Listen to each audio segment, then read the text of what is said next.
માંગરોળ તાલુકાના health office તથા પ્રાથમિક આરોગ્ય કેન્દ્ર મેકડી તેમજ ઢેલાણા યુવક મંડળ દ્વારા ઢેલાણાના શ્રી આયુ માતાજી મંદિરે મેગા બ્લડ ડોનેશન કેમ્પનું આયોજન કરવામાં આવ્યું હતું।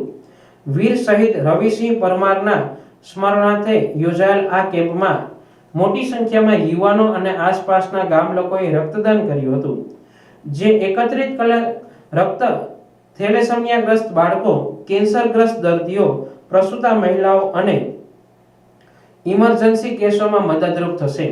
આ કેમ્પમાં તાલુકા વિકાસ અધિકારી આરવી ઓડેદરા, જૂના કોટડા સરપંચ નરસિંહભાઈ ખેર, ઢેલાણા માજી સરપંચ લક્ષ્મણભાઈ પરમાર, ઢેલાણા ગ્રામ પંચાયત સરપંચ નારાયણભાઈ, જિલ્લા કિસાન મોરચા મહામંત્રી માનસિંહભાઈ ડોડિયા સહિતના આગેવાનો અને મોટી સંખ્યામાં લોકોએ હાજરી આપી આયોજનને પ્રોત્સાહન આપ્યું હતું।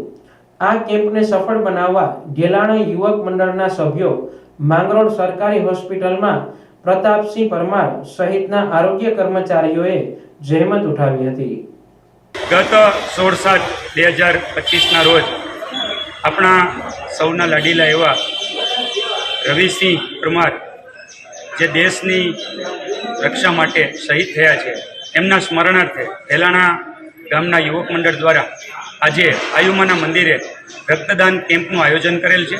આ રક્તદાન કેમ્પની અંદર રવિસિંહના પરિવારના સભ્યો પણ અમારી સાથે ઉપસ્થિત છે। સાથે સૌ અધિકારી અને પદાધિકારીશ્રીઓના સહયોગથી અને ગામના યુવાનોની ખૂબ અથાગ મહેનતને કારણે આજે રક્તદાનનો મેગા ડોનેશન કેમ્પનું આયોજન કરેલ છે। આ કેમ્પની અંદર ઘણા બધા રક્તદાતાશ્રીઓ આજે રક્તદાન પણ કરી રહ્યા છે અને એનો જે વ્યક્તિઓની ઇમરજન્સીમાં જરૂર છે એમના માટે એનો સુયોગ્ય ઉપયોગ થાય